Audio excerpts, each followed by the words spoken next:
I don't understand what's happening.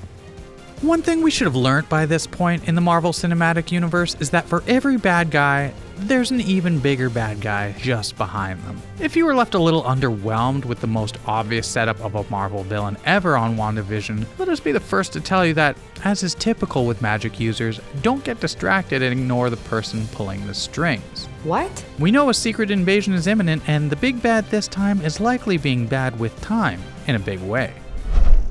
If you've been keeping a schedule with WandaVision, and let's be real for a second, what kind of good, honest, ever-loving MCU nerd would you be if you haven't? You're aware that a villain was recently revealed. We'll be careful for spoilers, but to be honest, it was the most obvious reveal ever, and that's why you're here, right? The truth is that we think this is not the only character who is the big bad, and that reveal is probably a quick distraction for the real trouble that lays ahead. It is our assertion that everything in WandaVision is pointing to one specific time-traveling conqueror down the MCU line. Kang the Conqueror is looking pretty likely to show up sometime in the near future.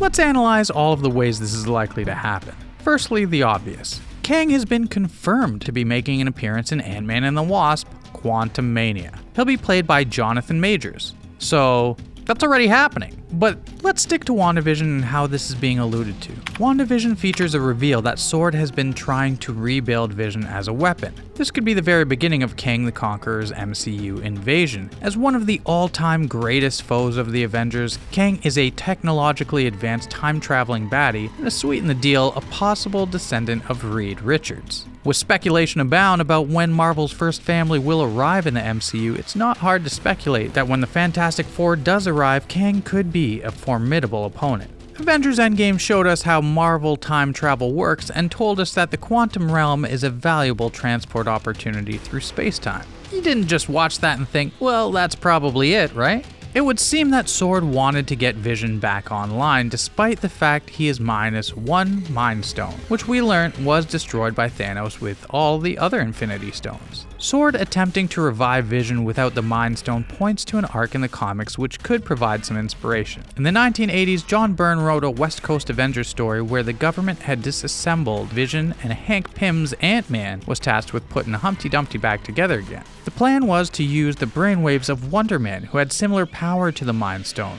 but when Wonder Man wouldn't go along with it, Pym had to make do with what he had. This brought Vision back, but without his ability to feel emotion, pretty much ending his relationship with Wanda. I mean, I know a lot of emotionless robots who still found a partner, but perhaps that's just my lonely jealousy coming through.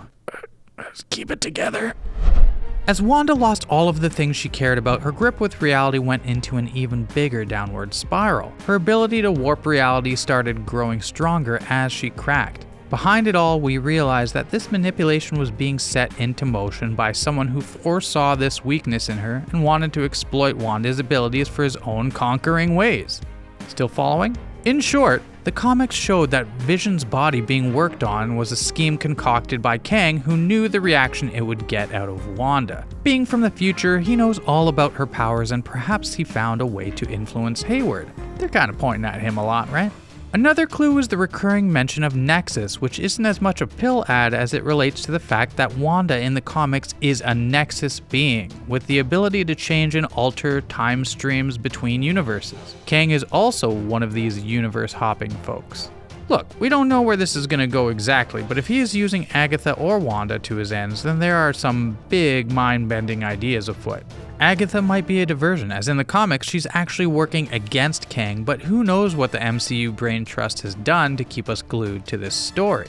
By the time we get to the end of WandaVision, Kang may have Wanda right where he needs her to be, using her reality powers to change timelines to his will. Creating realities, traveling to quantum realms, and just having a great old time as you do. Hey, remember that Loki trailer where we see a glimpse of the TVA? Well, the TVA stands for the Time Variance Authority, who are coincidentally responsible for monitoring the multiverse and can prune timelines if they're deemed a little too dangerous to exist. Seeing a theme cooking here?